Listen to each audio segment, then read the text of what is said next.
Bismillahirrahmanirrahim. Ya, Bismillahirrahmanirrahim. Assalamualaikum warahmatullahi wabarakatuh. Alhamdulillah wassalatu wassalamu ala Rasulillah wa ala alihi wa ashabihi wa mawalah. Wala haula wala quwata illa billahi ma ba'd. Tidak bosan-bosannya lisan kita senantiasa kita basahi dengan puja dan puji kehadirat Allah Rabbul Alamin. Kita memuja dan memuji Allah Subhanahu wa taala dalam setiap keadaan yang kita dapati. Sebagaimana Nabi SAW pun demikian. Dalam sebuah hadis yang sahih dikatakan bahwasanya Nabi SAW ketika mendapati suatu yang menggembirakan baginya, maka beliau berkata, Alhamdulillahilladzi bi ni'matihi tatimmus shalihat. Segala puji hanya milik Allah yang segala kebaikan sempurna karena sebab nikmat darinya. Demikian pula Allah Subhanahu wa taala tetap dipuja dan dipuji. Walaupun seorang hamba berada pada suatu keadaan ketika seorang hamba ditimpa musibah dan ujian, maka saat itu pula Allah Subhanahu wa taala tetap dipuja dan dipuji atas keagungan dan kebesarannya. Sebagaimana dalam hadis juga dikatakan bahwasanya Nabi SAW ketika beliau mendapati sesuatu yang menyesakkan dada, sesuatu yang menyedihkan, maka beliau bersabda, Alhamdulillahi ala kulli halin. Segala puji hanya milik Allah atas setiap keadaan. Tidak lupa juga sholawat serta salam kita haturkan kehadirat Rasulullah Sallallahu Alaihi Wasallam yang dengan petunjuk dan juga ajaran syariat yang beliau bawa, maka kita masih bisa merasakan sampai sekarang kenikmatan, keislaman dan keimanan, dua nikmat yang paling besar, dua karunia yang paling besar, dua nikmat yang paling berharga dan paling mahal, dua nikmat yang tidak Allah berikan kepada sembarang orang, hanya Allah berikan kepada hamba-hamba pilihannya saja. Maka sangatlah pantas untuk kita membasahi lisan kita juga dengan salawat kepadanya sallallahu alaihi wasallam. Juga semoga salawat serta salam senantiasa tercurah kepada istri-istri beliau tercinta, kepada para sahabat beliau tercinta, sampai kepada kita umatnya yang senantiasa merindukan perjumpaan dengan beliau sampai hari kiamat kelak. Jamaah rahimani Allah wa iyyakum ajmain. Di pertemuan sebelumnya, seingat saya kita sudah selesai membacakan penjelasan dari hadis pertama dalam kitab Al-Jami', ya, dari kitab Bulughul Maram, bahwa Kitabul Jami' atau kitab Al-Jami' ini berisi kumpulan hadis-hadis tentang akhlak yang ditulis oleh Al-Imam Ibnu Hajar Al-Asqalani dalam rangkaian hadis-hadis yang beliau tuliskan dalam kitab Bulughul Maram. Seorang yang berilmu dan seorang ahli ibadah akan menjadi sempurna keilmuan dan ibadahnya ketika orang tersebut memiliki akhlak yang baik. Menjadi sempurna imannya ketika dia memiliki akhlak yang terpuji. Sebagaimana dalam sebuah hadis yang sahih, Nabi Shallallahu Alaihi Wasallam beliau bersabda, khairukum ahsanukum akhlaqo. Kama qala Rasulullah SAW. Sesungguhnya sebaik-baik kalian adalah orang yang paling bagus, paling baik akhlaknya. Para ulama menjelaskan bahwa akhlak merupakan barometer. Akhlak merupakan penentu seorang dianggap baik atau buruk oleh orang lain. Dalam beberapa kasus atau kebanyakan orang menjadi tinggi kedudukannya karena akhlaknya di tengah-tengah manusia. Sebaliknya, seorang menjadi begitu rendah dan tak bernilai di tengah-tengah masyarakat, di tengah-tengah manusia juga karena akhlaknya. Tidak peduli bagaimana dia ibadahnya, tidak peduli bagaimana ilmu yang dia miliki. Apabila akhlaknya buruk, maka dia akan terhina dan rendah kedudukannya di tengah-tengah manusia. Sebaliknya, walaupun seorang memiliki ilmu yang terbatas, memiliki ibadah yang sederhana seadanya, namun apabila dia memiliki akhlak yang baik, maka kedudukannya pun naik, meninggi di tengah-tengah manusia, dan dia termasuk orang yang mendapatkan penghormatan dan pengagungan dari orang lain.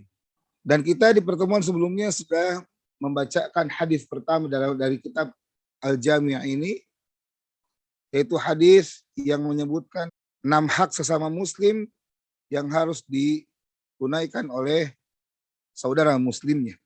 Tapi kita masuk ke hadis kedua dari kitab Al-Jami' ini, masih dari Abu Hurairah radhiyallahu taala anhu. Beliau berkata, Rasulullah sallallahu alaihi wasallam bersabda, "Unzuru ila man huwa asfala minkum wa la tanzuru ila man huwa fawqakum fa huwa ajdaru alla tazdaru ni'matallahi alaikum." Muttafaqun alaih. Nabi sallallahu alaihi wasallam bersabda, lihatlah oleh kalian orang-orang yang berada di bawah kalian, dan janganlah kalian sekali-kali melihat orang yang berada di atas kalian, karena perbuatan tersebut sangat pantas. Yang paling pantas yaitu melihat orang yang ada di bawah dan jangan melihat orang yang ada di atas, sehingga kalian tidak meremehkan nikmat Allah Subhanahu wa taala yang Allah limpahkan kepada kalian. Hadis ini merupakan salah satu adab yang disebutkan dalam hadis sebelumnya. Wa huwa annal insan la yarghabu fi hadhihi dunya. Bahwasanya seorang manusia sepantasnya tidak terlalu ambisi dalam mengejar dunia. Tidak terlalu ambisi dengan dunia, sehingga apapun yang menimpanya itu tidak akan membuatnya sengsara. Apapun yang menimpanya tidak akan membuat dirinya gundah gulana, gusar dan galau. Bal yasbiru wa yahtasib sawa'an kana faqiran aw maridan aw ghairu dzalik. Bahkan sikap yang seharusnya muncul pada diri seorang muslim, hendaklah dia untuk senantiasa bersabar dan mengharapkan pahala dari Allah, sama saja apakah itu yang menimpanya adalah berupa kefakiran atau juga ditimpa sakit atau yang lainnya. Fadunya daru ibtila'in. Maka ketahuilah bahwa dunia merupakan tempatnya ujian. Memang dunia tempatnya ujian. Ketika seorang hamba dia menjalani kehidupannya di dunia, maka pasti hari-harinya akan diisi dengan ujian. Allah Subhanahu wa taala akan senantiasa menimpakan ujian kepada seorang yang sedang berada di dunia. Baik ujian tersebut berupa kebaikan, kenikmatan, ataupun juga ujian tersebut berupa musibah. Maka dengan itu dia tidak akan merasa galau dan gusar ketika ditimpa musibah dan ketika ditimpa ujian. Dan di antara perkara yang bisa membantunya untuk mempermudah menghadapi ujian dan musibah yang menimpa dia, yang Allah timpakan kepadanya, yaitu apa yang ditunjukkan oleh Nabi SAW dalam hadis yang mulia ini. Beliau SAW bersabda, "Unzuru ila man huwa dunakum wa la tanzuru ila man huwa fawqakum." Lihatlah oleh kalian orang yang berada di bawah kalian levelnya. Jangan sekali-kali kalian melihat orang yang di atas kalian kedudukannya. Fa innahu ajdar, karena perbuatan tersebut adalah yang lebih pantas. Alla tazdaru ni'matallahi alaikum, sehingga kalian tidak meremehkan dan menghinakan nikmat Allah atas diri kalian. Fal faqir yanzuru ila man huwa afqaru minhu.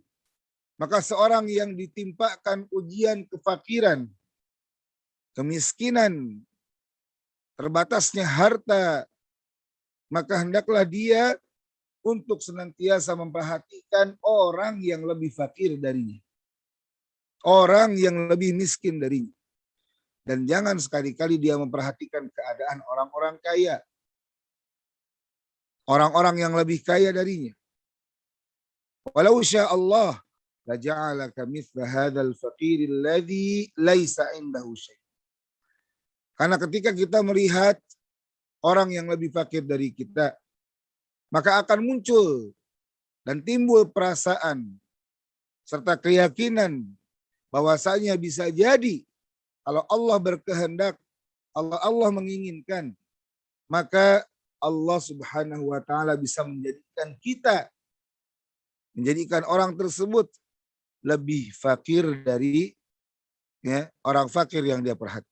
Bisa jadi Allah Subhanahu wa taala membuat kita menjadi orang yang tidak memiliki apa-apa. Perhatikan diri kita.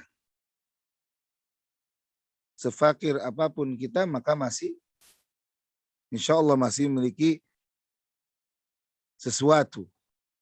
Masih punya aset. Masih punya sesuatu yang bisa dimakan di hari tersebut. Namun perhatikan orang yang fakir dan lebih fakir dari kita, lebih miskin dari kita. Bisa jadi dia tidak memiliki apapun. Bahkan dia tidak memiliki sesuatu yang akan dimakan di hari tersebut. Di pagi hari, dia tidak tahu apa yang akan dimakan nanti siang, apalagi nanti malam, kecuali dia harus keluar untuk mengais-ngais rupiah, mencari penghidupan untuk bisa makan di siang hari nanti dan di malam hari nanti. Banyak orang-orang yang fakirnya sampai sebegitunya. Dia tidak memiliki sesuatu yang akan dimakan pada hari tersebut. Kalau ingin makan, maka harus cari botol, misalkan botol bekas, harus cari koran bekas, kardus bekas, baru bisa makan. Maka ketahuilah bahwasanya kita lebih baik keadaannya dari orang fakir tersebut. Dengan itu kita bisa muja Allah Subhanahu wa taala. Ketika kita dapati dan muncul perasaan dalam benak kita bahwa sangat beratnya ujian yang Allah Subhanahu wa taala timpakan kepada kita, kemudian kita lihat saat itu seharusnya kita lihat orang yang lebih berat ujiannya dari kita. Maka dengan itu kita akan bisa lebih bersabar dengan ujian yang Allah Subhanahu wa taala timpakan kepada kita. Dengan itu kita akan lebih mudah bersyukur dan memuji Allah Tabaraka wa taala atas karunia tersebut. Wala tandur ilal aghniya. Maka janganlah sekali-kali melihat orang-orang yang lebih kaya. Lianna hadza yahmiluka ala sukhti ala Allahi wa adami ridha bi qada'illahi. Karena ketika kita malah sibuk melihat harta yang dimiliki oleh orang-orang yang kaya. Sibuk nonton vlog-vlog orang-orang yang gemar pamer hartanya. Memamerkan harta yang banyak. Memamerkan saldo ATM-nya misalkan. Maka perbuatan tersebut jamaah rahimani Allah wa iyyakum ajma'in bisa membuat seorang hamba malah menyepelekan kenikmatan yang Allah Subhanahu wa taala berikan kepadanya. Jadi sekali lagi ketika seorang malah sibuk dengan orang lain yang lebih kaya darinya, lebih banyak hartanya, maka bukan termotivasi, namun kita malah lebih banyak merasa kurang dan merasa tidak cukup terhadap pemberian dari Allah Subhanahu wa taala. Kita akhirnya akan muncul ya perasaan dalam benak kita, dalam hati kita, perasaan benci, perasaan marah, perasaan murka terhadap Allah, dan tidak akan ada sifat atau sikap ridho ya terhadap ketetapan Allah Subhanahu wa taala yang Allah tetapkan bagi kita. Akhirnya kita akan berkata, kenapa saya seperti ini? Kenapa saya tidak seperti orang tersebut? Ya, YouTuber tersebut, orang kaya tersebut, artis tersebut. Ya. Kenapa saya malah seperti ini? Kenapa saya tidak termasuk golongan orang yang banyak disebut orang crazy rich? Ya. Kenapa tidak menjadi orang yang kaya raya, punya mobil yang mewah, punya rumah yang gedong, punya harta yang melimpah? Maka muncullah sikap menghinakan dan menyepelekan nikmat yang Allah Subhanahu wa taala limpahkan kepada kita. Amma idza nazarta ila man tahtaka fahadha yab'atsuka 'ala syukri lianna halaka ahsanu min hali katsirin minan nas. Adapun kalau kita senantiasa memperhatikan dan melihat orang-orang yang berada di bawah kita, orang-orang yang lebih rendah keadaannya dari kita, maka ini bisa mendorong diri kita untuk senantiasa bersyukur. Mensyukuri nikmat yang Allah Subhanahu wa taala berikan. Mensyukuri karunia yang Allah Azza wa Jalla limpahkan kepada kita. Karena kita akan melihat ternyata seberat apapun ujian yang kita rasakan, sekurang apapun harta yang kita miliki, ternyata kita lebih baik dari kebanyakan manusia yang lain. Ketika kita melihat ada orang-orang yang lebih fakir dari kita, maka muncul dalam benak kita perasaan dan keyakinan bahwasanya oh ternyata keadaan saya itu lebih baik daripada orang fakir tersebut.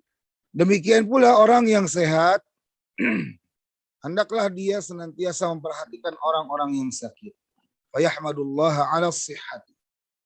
Sehingga orang yang sehat tersebut akan lebih mudah memuja dan memuji Allah terhadap kesehatannya. Apalagi Nabi SAW telah mewanti-wanti dari jauh-jauh hari bahwasanya nikmat sehat itu paling banyak dilupakan oleh manusia. Banyak manusia mendapatkan nikmat sehat, namun banyak dari mereka ketika mendapatkan nikmat sehat malah lupa untuk bersyukur. Nabi SAW bersabda dalam hadis yang sahih, ni'matani maghbunun fihima katsirun minan nas. Ada dua nikmat yang banyak manusia tertipu dengan dua nikmat tersebut. As-sihhatu wal faragh, yaitu kesehatan dan waktu luang. Maka seorang bisa mensyukuri nikmat sehat ketika dia merasakan sakit, atau yang lebih mudah ketika dia melihat dan memperhatikan orang yang sakit yang berada di sekitarnya. Saat itulah dia akan merasakan dan tersadar bahwasanya ternyata dia harus lebih mensyukuri nikmat sehat. Demikian pula orang yang ditimpa sakit, yanzuru ila man huwa asyaddu minhu maradan. Hendaklah dia senantiasa memperhatikan orang yang sakitnya lebih parah. Ketika misalkan kita mendapatkan atau ditimpa musibah, timpa ujian berupa sakit dengan penyakit tertentu, perhatikan di luar sana. Perhatikan di rumah sakit, apalagi di zaman pandemi sekarang. Ketika kita ditimpa sakit salesma gitu ya, atau sakit kepala, demam, perhatikan di sana ada orang-orang yang bahkan tidak mampu untuk menghirup udara dengan bebas oleh sendiri. Namun dia butuh bantuan, butuh alat. Sampai dibius dulu, dipingsankan dulu. agar dia bisa bernafas dengan alat, dengan ventilator. Nah, ini keadaan yang lebih parah darinya. Sehingga dengan itu dia tetap akan memuja Allah. Dia tetap akan memuji Allah. Dia tetap akan bersyukur atas sakit yang ringan tersebut. Oleh karena itu sebagaimana tadi kita sebutkan di awal, bahwa Allah Subhanahu wa taala adalah zat yang berhak untuk senantiasa dipuja dan dipuji. Senantiasa disyukuri, baik dalam keadaan saat berbahagia, saat mendapatkan sesuatu yang menggembirakan. Demikian pula ketika keadaan seorang hamba itu sedang mendapatkan musibah. Maka Allah dipuja dan dipuji dalam setiap keadaan. Jamaah rahimani Allah wa iyyakum ajma'in. Fahadhihi qa'idatun 'azim. Maka hadis ini merupakan kaidah yang agung. Hadis ini merupakan kaidah yang sangat agung, ya, yaitu kalimat unduru ila man huwa dunakum wa la tanzuru ila man huwa fawqakum. Yang dimaksud di sini, ya, kaidah ini kita terapkan yaitu dalam harta, dalam kesehatan, dan dalam perkara-perkara duniawi. Kecuali dalam perkara ibadah. Kecuali dalam perkara ilmu. Maka pada perkara ilmu, pada perkara ibadah, la tandur ila man huwa dunak.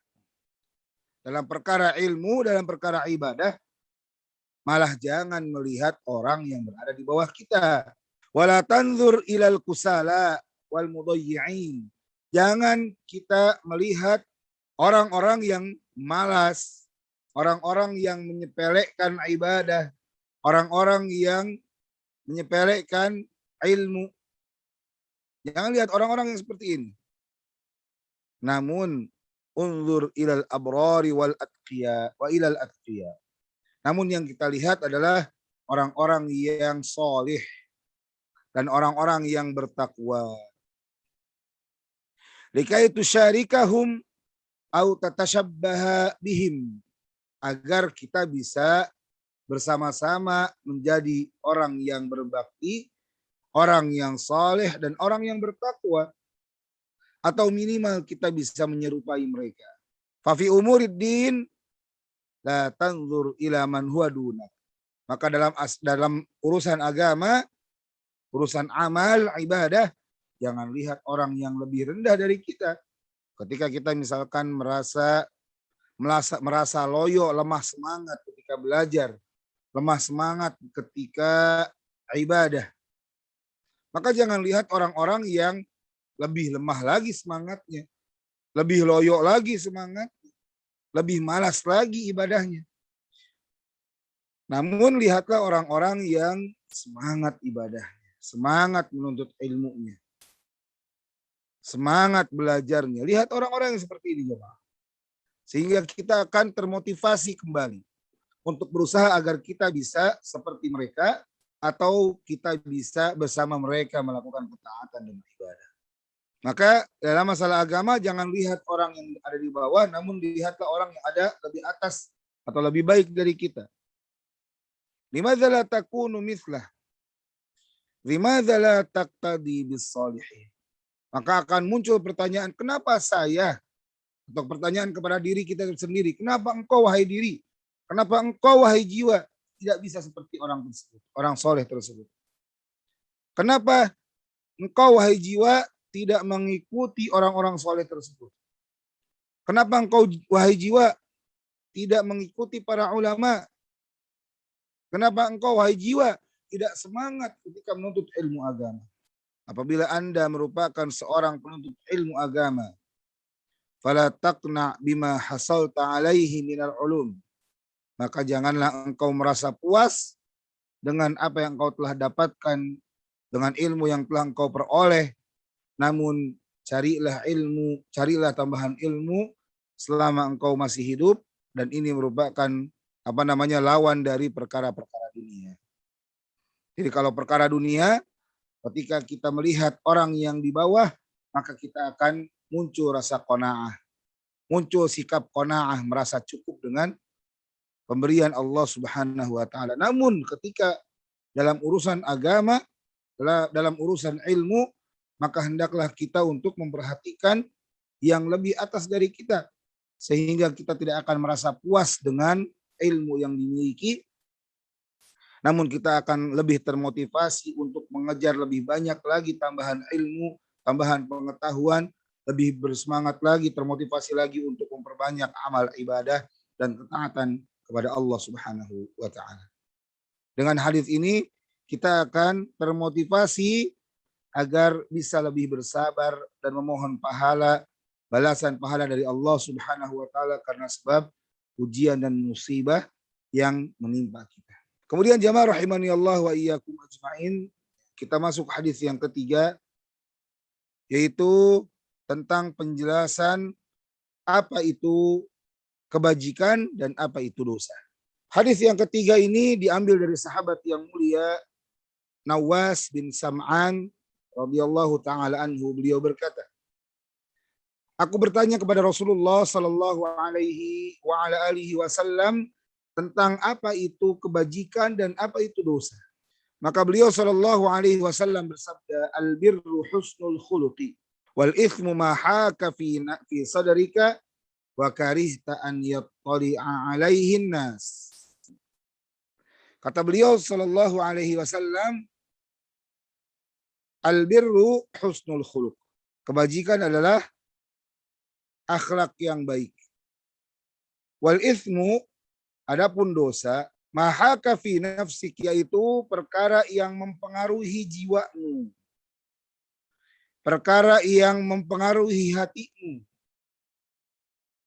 Wa karihta an yattali'a alaihin nas, dan engkau tidak suka orang lain tahu engkau melakukan perkara tersebut. Dalam hadis yang mulia ini, jamaah rahimani Allah wa iyyakum ajmain, terdapat penjelasan terkait dengan dua hal yang saling berlawanan, yaitu kebajikan dan dosa. Perkara yang pertama, yaitu kebajikan, yang mana dalam Al-Quranul Karim juga banyak menyebutkan tentang kebajikan ini. Di antaranya firman Allah Subhanahu wa taala dalam suratul Maidah, surah yang kelima, ayat kedua, Allah Subhanahu wa taala berfirman, wa ta'awanu 'alal birri wat taqwa, dan saling berta'awun, saling tolong menolonglah kalian dalam perkara kebajikan dan ketakwaan. Yang dimaksud albir di sini adalah sebuah kata yang menunjukkan kebaikan yang banyak. Dan dimaksud kebajikan di sini adalah kebajikan yang umum. Makna husnul khuluq, jamaah rahimani Allah wa iyyakum ajmain, atau akhlak yang baik, yaitu husnul khuluq pada dua keadaan atau dua sisi. Yang pertama, berakhlak yang baik kepada Allah, dan yang kedua, berakhlak yang baik kepada sesama hamba. Adapun berakhlak yang baik kepada Allah Subhanahu wa taala itu berupa kita senantiasa menerima ketetapan-ketetapan Allah secara syar'i. Kita menerima dengan sikap rela, kita menerima dengan sikap ridha, dan berserah kepada Allah Subhanahu wa taala atas ketetapan-ketetapan yang Allah tetapkan bagi kita. Kita menerima ketetapan-ketetapan Allah secara syariat tersebut, yaitu dengan sikap bahwasanya diri kita tidak muncul rasa sempit, tidak muncul rasa bingung terhadap syariat yang Allah turunkan, yang Allah tetapkan kepada kita. Tidak muncul rasa ketidakmampuan terhadap syariat tersebut. Maka apabila Allah memerintahkan kita untuk sholat, zakat, dan puasa, dan ibadah yang lainnya, maka seorang yang memiliki akhlak yang baik kepada Allah, dia akan menerima perintah tersebut dengan dada yang lapang. Wa aidan husnul khuluqi ma'allahi fi ahkamihil qadariyah. Demikian pula berakhlak yang baik kepada Allah Subhanahu wa taala juga berupa kita menerima ketetapan-ketetapan Allah secara takdir. Kalau tadi ketetapan Allah, hukum-hukum Allah dalam hal syariat, ajaran, perintah dan larangan. Adapun kita juga wajib untuk berakhlak yang baik kepada Allah dalam ketetapan Allah yang sifatnya takdir. Fal insan laisa daiman masruron. Karena sesungguhnya manusia itu tidak akan selalu bahagia, tidak akan selalu stagnan dalam perasaan atau dalam keadaan yang membahagiakan. Haitsu ya'tihi ma yuhzinuhu fi malihi aw fi ahlihi aw fi nafsihi aw fi mujtama'ihi. Karena bisa jadi datang suatu keadaan yang membuat dirinya sedih. Baik berupa harta, baik karena hartanya, baik karena keluarganya, baik karena dirinya sendiri, atau juga karena orang-orang yang ada di sekitarnya. Walladzi qaddara dzalika huwallahu azza wa jalla. Maka yakinlah bahwasanya yang menetapkan keadaan tersebut adalah Allah azza wa jalla. Fatakunu husnal khuluqi ma'allah. Sehingga akhirnya kita pun akan benar-benar berakhlak yang baik kepada Allah. Yaitu dengan melaksanakan apa yang diperintahkan dan menahan dan menghalau diri dari apa yang dilarang oleh Allah Subhanahu wa taala. Sebagaimana penjelasan Syekh Muhammad bin Shalih Al-Utsaimin ini, bahwa seorang yang memiliki akhlak yang baik terhadap Allah Subhanahu wa taala, maka dia akan menerima perintah Allah dengan lapang dada dan berusaha meninggalkan dan menjauhi sejauh-jauhnya dirinya dari perkara-perkara yang Allah larang. Orang yang berakhlak baik kepada Allah adalah orang yang taat kepada Allah Subhanahu wa taala. Adapun berakhlak yang baik kepada manusia, yaitu yang disebutkan dalam banyak hadis, yang maknanya berakhlak baik kepada manusia adalah badzul ma'ruf wa kaful adza 'anil nas wa kullu ma fihi ihsanun ila nas fahuwa min husnil khuluqi. Makna berakhlak baik kepada manusia adalah mencurahkan kebaikan kepada sesama manusia, memberikan kebaikan kepada manusia, sesama manusia, dan menghilangkan gangguan, menahan diri untuk tidak mengganggu orang lain.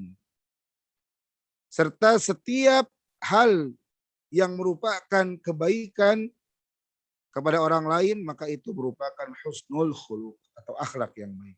Dan Allah Subhanahu wa taala memuji Nabi-Nya sallallahu alaihi wasallam karena beliau memiliki akhlak yang baik. Allah Subhanahu wa taala berfirman, "Wa innaka la'ala khuluqin 'azim." Dan sesungguhnya engkau wahai Muhammad benar-benar memiliki akhlak yang agung. Nabi SAW juga dipuji karena sifat lembut yang beliau milikilah menjadi salah satu sebab Allah Subhanahu wa taala menjadikan dakwah beliau diterima dengan baik oleh manusia. Allah Subhanahu wa taala berfirman, "Walau kunta faddan ghalidhal qalbi lan faddu min hawlik." Kalau engkau wahai Muhammad memiliki hati yang keras, sikap yang keras dan kasar, maka manusia akan berlarian meninggalkan. Maka dengan rahmat Allah, engkau wahai Muhammad menjadi orang yang lembut. Fabima rahmatin minallahi linta lahum. Dengan rahmat Allah, dengan kasih sayang Allah lah engkau menjadi orang yang lemah lembut. Karena sekali lagi kalau Nabi Muhammad itu kasar, keras hati dan sikapnya, maka manusia akan berlarian enggan mau bersama dengan beliau. Namun karena beliau memiliki hati yang lembut, sikap yang lembut, tutur kata yang halus, maka manusia sangat senang berada di dekat beliau sallallahu alaihi wasallam. Fa husnul khuluqi sifatun 'azimatun yaj'aluha Allahu fi ba'di ibadihi minnatan minhu subhanahu wa ta'ala. Maka akhlak yang baik merupakan sifat yang agung yang Allah jadikan berada pada sebagian hamba sebagai karunia dari Allah Subhanahu wa taala. Akhlak yang baik itu didapatkan dengan dua cara. Yang pertama yaitu murni pemberian dari Allah Subhanahu wa taala karena atau dengan cara Allah Subhanahu wa taala memang menyematkan akhlak yang baik pada sifat orang tersebut. Maka kita akan dapati ada sebagian orang yang memang dasarnya baik, dasarnya akhlaknya bagus, dasarnya tutur katanya, sikapnya bagus mulai dari kecil. Dan itu merupakan bentuk Allah Subhanahu wa taala membuat orang tersebut memang memiliki sifat yang lembut, sifat yang santun dan memiliki akhlak yang baik. Namun bisa juga akhlak yang baik itu adalah akhlak yang baik itu didapatkan karena tempaan. Bukan hanya memang pemberian gratis dari Allah. Namun akhlak yang baik itu didapatkan karena tempaan. Dengan cara membiasakan diri untuk senantiasa berakhlak dengan akhlak yang terpuji. Fa'ala kulli halin, maka pada setiap keadaan baik, akhlak yang baik yang didapatkan gratis dari Allah langsung, atau juga akhlak yang baik yang memang ditempa, maka akhlak yang baik itu merupakan karakteristik atau sifat yang bagus. Yang Nabi SAW dalam hadis yang mulia ini menyebutkan bahwa akhlak yang baik itu merupakan kebajikan. Lianna man ruziqa husnal khuluqi wuffiqa lil a'mal as-salihati wal ihsan. Karena orang yang diberikan rizki oleh Allah Subhanahu wa taala akhlak yang baik, ya, maka dia akan diberikan bimbingan, taufik dan kemudahan oleh Allah untuk beramal dengan amal yang soleh, beramal dengan amal yang baik. Fahusnul khuluqi khoslatun jamilatun thayyibatun taksibul insanu fi'lal ta'at bi khilafi su'il khuluq. Maka husnul khuluq merupakan tabiat yang bagus, yang indah, yang bisa mendorong manusia untuk melakukan ketaatan. Jadi akhlak yang baik merupakan kebajikan karena akhlak yang baik bisa mendorong pelakunya mengamalkan dan melakukan berbagai macam ketaatan. Berbeda dengan akhlak yang buruk, naudzubillah. Fa innahu yahrumul insana min katsirin minal khair wa yunaffirun nasa anhu. Adapun akhlak yang buruk, naudzubillah, maka akhlak yang buruk itu akan menghalangi manusia dari mendapatkan berbagai macam kebaikan. Dan akhlak yang buruk bisa membuat manusia lari, tidak mau mendekat dengan orang yang akhlaknya buruk. Sebagaimana yang kita rasakan. Nah, ini sisi yang pertama, yaitu kebajikan. Adapun makna dosa yang disebutkan dalam hadis Nabi SAW, dosa adalah, kata beliau, mahaka fi sadrik. Atau dalam riwayat yang lain, mahaka fi nafsi. Dosa adalah sesuatu yang mempengaruhi dadamu. Dosa adalah sesuatu yang mempengaruhi jiwamu. Yaitu yang membuat bimbang dirimu, yang membuat bimbang jiwamu dan hatimu. Walam tatma'inna ilaihi fi amrin minal umur. Yang membuat dirimu, perbuatan yang membuat dirimu itu tidak akan tenang melakukannya. Ini salah satu barometer jemaah.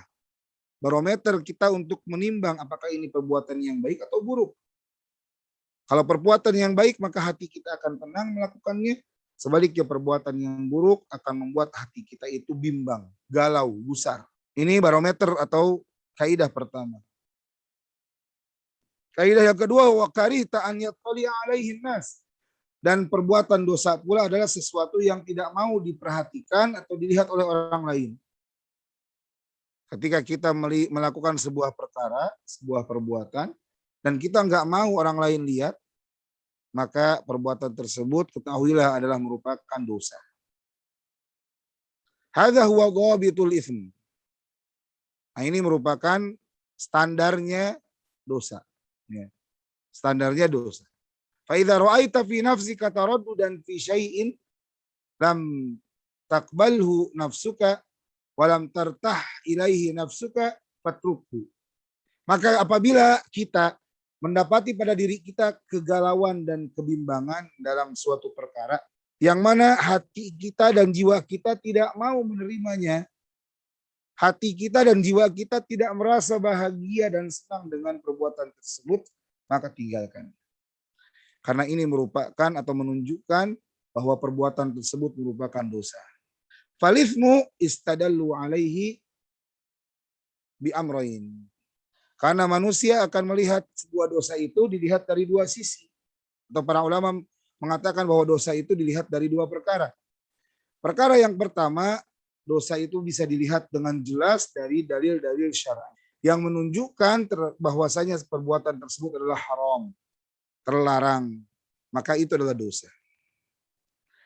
Karena Allah Subhanahu wa taala berfirman, "Qul innama harrama rabbiyal fawahisha ma dhahara minha wa ma batan wal itsma wal baghya bighairil haqq." Katakan wahai Muhammad, Rabbku hanyalah mengharamkan perkara-perkara yang keji saja, baik yang nampak maupun yang tersembunyi di perkara-perkara yang keji tersebut. Dan Rabbku juga hanyalah mengharamkan perkara yang dosa dan perkara kezaliman dengan cara yang tidak benar. Fal itsmu kulluhu haram. Maka perbuatan dosa semuanya haram. Ayu'rafu hadza bil adillah. Dan perbuatan dosa yang haram tersebut atau hukum haram tersebut bisa diketahui dari mana? Dari dalil. Adapun cara kedua agar kita bisa mengetahui dosa itu adalah dosa, perbuatan itu adalah sebuah dosa, yaitu dengan barometer yang ada dalam hadis yang mulia ini. Fa idza khufiyat al adillatu faraji' nafsaka. Kalau misalkan dalil kita mungkin nggak sampai dalil kepada kita, maka kembalikan perbuatan tersebut kepada hati kita, kepada diri kita, kepada jiwa kita.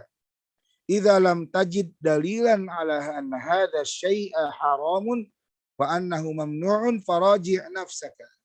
Kalau mungkin engkau belum mampu mendapati dalil yang menyebutkan perbuatan itu dosa, perbuatan itu haram, atau perbuatan itu terlarang, maka kembalikan kepada diri kita, kepada jiwa kita. Biarkan jiwa kita yang menilai. Fa in wajadta fi nafsika tuma'ninatan fi qabulihi fa'lam annahu khair. Maka apabila engkau mendapati dirimu, jiwamu tenang melakukan perbuatan tersebut, maka ketahuilah itu adalah merupakan kebaikan. Sebaliknya, apabila jiwamu perasaan ingin meninggalkan perbuatan tersebut, perasaan ingin lari dari perbuatan tersebut, dan hati kita tidak mau tenang, tidak mau menerima perbuatan itu, fahada dalilun ala annahu syarrun. Maka ini juga merupakan dalil, yang merupakan bukti bahwa perbuatan tersebut adalah keburukan. Lianna nafsal mu'min la tartahu ila syarr. Karena jiwa seorang beriman, dia tidak akan merasakan senang dan bahagia terhadap perbuatan yang buruk. Wa innama tartahu ilal khair. Dia akan hanya merasakan tenang dan bahagia ketika melakukan kebaikan. Fahiya mizanun lima huwa khairun wa ma huwa syarr. Ya, maka jiwanya seorang beriman itu merupakan timbangan. Merupakan timbangan mana yang baik, mana yang buruk. Wa kaunul insan yastahi minan nas an yadhhara bihadha syai' yadullu ala anna hadha syai' itsmun. Dan juga perasaan manusia, perasaan seseorang merasa malu untuk berbuat satu perkara di tengah-tengah manusia yang ramai, maka ini juga menunjukkan bahwa perbuatan tersebut adalah perbuatan yang buruk, perbuatan dosa. Li'annahu law kana birran lamastahya minan nas. Karena kalau itu adalah perbuatan baik, maka enggak mungkin orang melakukannya dengan perasaan malu di hadapan manusia. Berkata Imam An-Nawawi rahimahullah ta'ala dalam kitab Syarah Sahih Muslim, berkata para ulama, al-birru yakunu bi makna silah wa bima'na as-sadaqah wa bima'na al-lutf wal mabarrah wa husnus subhah wa husnis subhah wal ashra wa bima'na at-ta'ah wa hadhihi al-umur hiya majami'u husnil khuluq wa ma'na haka fi sadrika ay taharraka fihi wa taraddada wa lam yansharih lahu sadr wa hasala fil qalbi minhu syak wal khauf kaunuhu dhanban. Berkata Imam An-Nawawi menukilkan perkataan para ulama bahwasanya kebajikan, kata beliau, adalah bermakna silaturrahim, bermakna sedekah, bermakna lembut dan berbuat kebaikan, bermakna ya berinteraksi dengan baik, ya bergaul dengan baik. Ya. Kebajikan juga maknanya adalah ketaatan. Maka ini adalah merupakan kumpulan-kumpulan husnul khuluq. Contoh dari husnul khuluq apa yang disebutkan oleh Imam An-Nawawi. Dan ini menjadi penjelasan tambahan bagi kita bahwa husnul khuluq ini diantaranya adalah berbakti kepada orang tua. Kebajikan adalah bersilaturahim, menyambung tali kekerabatan, ya, saling mencintai sesama muslim satu sama lain karena Allah dan sebagainya. Standar kedua yaitu standar tentang keburukan dan dosa. Maka ada dua standar atau dua cara yang bisa kita lakukan, yang bisa kita lihat apakah perbuatan itu dosa atau tidak. Ya, yang pertama dilihat dari dalil-dalil dalam Al-Quran dan hadis Nabi SAW, dan kita lihat juga dari keadaan jiwa kita. Kalau hati kita tidak tenang dan hati kita malu untuk memperlihatkan perbuatan tersebut di tengah-tengah manusia, maka itu merupakan barometer atau ciri serta tanda bahwasanya perbuatan yang kita lakukan itu merupakan dosa dan kesalahan. Wallahu a'lamu bishawab. Ini yang mungkin bisa kita bahas di pertemuan kita kali ini. Semoga bermanfaat khususnya bagi pembicara dan juga jamaah sekalian yang hadir di pagi hari yang semoga diberkahi oleh Allah Subhanahu wa taala ini. Baik, terima kasih Pak Ustadz. Mungkin saya Pak Ustadz, mungkin terkait wabah ini ya, ada beberapa orang yang mungkin mengatakan bahwa segala sesuatu itu ya sudah ditulis di Lauhul Mahfuz gitu ya, sudah tertulis di atas itu. Sehingga pada kita mau sakit atau misalnya meninggal gara-gara COVID itu sudah takdir seperti itu ya. Nah, istilahnya kan jadi mereka tuh lengah itu. Jadi ya udah biasa aja lah keluar gitu seperti itu. Nah, menurut Ustaz sikap seperti itu seperti apa ya? Apakah ini dosa atau enggak? Nah, kalau misalkan ini viral gitu kan, apakah ini dosa jariah untuk mereka atau seperti apa? Terima kasih. Ya. Terkait dengan keadaan di wabah sekarang atau pandemi sekarang, memang banyak sekali orang-orang yang sudah mulai jemu, ya, sudah mulai bosan atau sudah mulai jenuh dengan keadaan pandemi ini karena cukup lama, kita sudah hampir 2 tahun, ya. Hampir 2 tahun lamanya kita ya terbatasi gerak-gerik kita, nah, aktivitas kita karena sebab pandemi ini. Sehingga muncullah perasaan-perasaan ya yang ingin abai, ingin sudahlah nggak peduli atau sudahlah takdir Allah Subhanahu wa taala. Ya. Sehingga dengan itu dia mencari-cari pembenaran. Kebenarannya adalah takdir Allah. Jadi bermula dari munculnya perasaan jenuh, munculnya perasaan jemu dengan keadaan pandemi ini, akhirnya dia mencari pembenaran dengan kalimat kalaupun sakit sudah takdir Allah, kalaupun sampai mati pun itu sudah ketetapan dari Allah. Maka kita katakan bahwa ya perkataan sudah takdir dari Allah Subhanahu wa taala kalau sampai sakit atau mati, maka perkataan ini benar tapi digunakan untuk keadaan yang salah, keadaan yang keliru. Karena seorang yang istislam dengan takdir, seorang yang menyerahkan diri dengan takdir itu, dia akan senantiasa berusaha dan berikhtiar. Bukan artinya ketika kita menyerahkan diri dengan takdir, kita percaya dengan takdir, kita beriman dengan takdir, kemudian kita berdiam diri, biarkan takdir itu mendatangi kita, bukan, kan seperti itu. Apalagi menantang, ya, mendatangi takdir yang buruk tersebut, karena kita tahu kan ada takdir baik dan takdir yang buruk.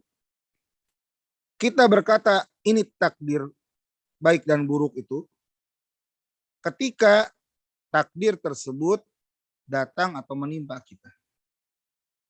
Misalkan kita keluar rumah, kemudian setelah pulang dari rumah tiba-tiba kepala kita sakit, pusing, flu, ya. Karena sebelumnya misalkan kehujanan.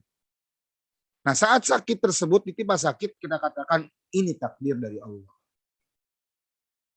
Semakin parah sakitnya, kita katakan ini takdir dari Allah. Adapun sebelum tertimpa musibah, sebelum tertimpa sakit tersebut, maka yang harus kita lakukan adalah ikhtiar. Yang harus kita lakukan adalah berusaha untuk menghindari takdir yang buruk itu, bukan malah menantang. Apalagi dalam hadis, banyak sekali hadis Nabi SAW yang menyebutkan tentang wabah. Di antaranya Nabi SAW bersabda, firra minal waba, firaraka minal asad. Kama qala Rasulullah. Kata Nabi SAW, berlarilah kamu dari wabah seperti kamu berlari dari kejaran singa. Apa makna yang bisa kita ambil atau pelajaran yang kita ambil dari hadis tersebut? Ya, maknanya adalah bagaimana kita harus sebaik mungkin, ya, bagaimana kita harus sebaik mungkin berikhtiar untuk menjauhi dan menghindarkan diri kita dari keburukan wabah, dari keburukan, dari takdir yang buruk. Maka wajib bagi kita untuk berlari sejauh-jauhnya, sekencang-kencangnya, menghindar, bukan malah nantang, bukan malah nantang. Oh, takdir Allah kalau sakit, takdir Allah kalau mati, kalau kena COVID, takdir Allah. Akhirnya keluar nggak pakai masker, akhirnya keluar tanpa menjaga protokol, akhirnya keluar tidak dalam rangka kebutuhan, keluar abai dengan protokol, akhirnya dia pun menjadi madorot untuk orang lain. Madorot dari dua sisi. Yang pertama, dia bisa menjadi orang yang carrier, membawa virus tersebut. Dan ketika dia menjadi carrier dan ada orang sakit karena sebab dia berdosa, karena dia mendatangkan madorot bagi orang lain. Kalau dia menjadi carrier karena sebab abai, karena sebab nantang atau menantang penyakit tersebut, maka dia berdosa. Ini keburukan dari sisi yang pertama. Keburukan dari sisi yang kedua yaitu ketika dia dicontoh oleh orang lain. Apalagi yang abai itu adalah orang yang notabene-nya orang terkenal, orang beken, orang masyhur. Lebih berbahaya. Wallahu a'lam bishawab. Mudah-mudahan terjawab. Baik, Mas Ustaz. Ada pertanyaan juga di jemaah Ustaz. Bagaimana dengan seorang laki-laki yang tidak sholat Jumat dan alasan pandemi sekarang ini? Tidak sholat Jumat dari semenjak pandemi hingga sekarang. Apakah hal ini bisa dibenarkan? Ya. Kalau pandangan saya, ketika pandemi sekarang ini memang ada uzur. Di antara uzur itu alasannya. Alasan syar'i, alasan yang dibenarkan syariat yang menghalangi seseorang untuk melaksanakan sholat berjamaah, termasuk menghalangi seseorang untuk meninggalkan sholat Jumu'ah, adalah perasaan khawatir dan takut. Perasaan khawatir dan takut. Jadi illah atau sebab uzur tersebut adalah karena takut. Karena takut. Maka uzur karena takut ini adalah uzur yang dibenarkan dalam syariat. Misalkan kita merasa khawatir kita terjangkit virus COVID-19 apabila kita melaksanakan sholat Jumu'ah atau sholat berjamaah di masjid. Maka boleh kita meninggalkan sholat Jumu'ah dan sholat berjamaah di masjid dan diganti dengan sholat berjamaah di rumah. Dengan syarat kita komitmen. Jangan ketika berhadapan dengan sholat jamaah, sholat Jumat, kita seolah-olah khawatir dan takut terjangkit virus, tapi buktinya masih senang nge-mall, masih senang jalan-jalan, datang ke tempat-tempat yang banyak perkumpulan. Ini berarti kalau ada orang seperti itu, maka alasan khawatir dan takut melaksanakan sholat Jum'ah dan sholat berjamaah di masjid itu adalah alasan yang dibuat-buat untuk pembenaran saja. Intinya bahwa memang ada dalam syariat kita, termasuk udzur syar'i, termasuk alasan yang dibenarkan oleh syariat adalah rasa takut dan khawatir. Maka ketika Illah itu alasan, alasan atau sebab udzur itu muncul. Ya, alasan itu tidak hilang, tidak belum hilang, maka udzur itu tetap berlaku. Tadi misalkan alasannya karena takut, karena khawatir terjangkit atau tertular COVID-19. Maka alasan itu atau udzur ini bisa tetap berlaku selama alasannya masih ada, yaitu rasa takut tadi. Udzur untuk meninggalkan sholat berjamaah atau sholat Jumat itu masih berlaku selama alasannya adalah takut. Alasan takutnya itu masih ada karena pandemi kan belum selesai. Maka pandemi ini bisa menimbulkan rasa takut. Nah, di sini ya di sini menjadi sebab dibolehkannya untuk meninggalkan sholat Jumat atau sholat jamaah. Ya. Namun ya perasaan takut ini kan dirasakan oleh masing-masing orang, ya masing-masing orang. Maka tidak boleh ya udzur ini saling memaksakan satu sama lain atau saling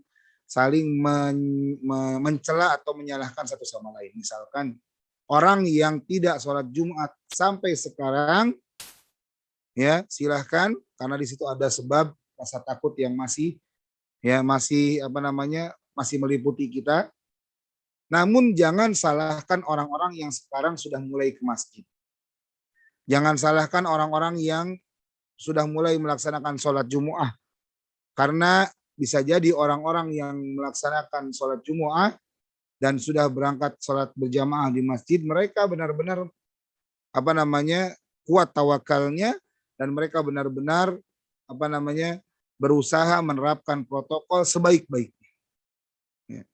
Atau sebaliknya, jangan sampai orang yang sudah mulai sholat Jumu'ah, sudah mulai sholat berjamaah di masjid, bangga diri dengan amalan tersebut, akhirnya mencela dan menjelek-jelekan orang yang masih atau menyalahkan orang-orang yang masih menahan diri untuk tetap di rumah, ya tidak mau keluar rumah, bahkan untuk melaksanakan sholat berjamaah dan sholat Jumu'ah.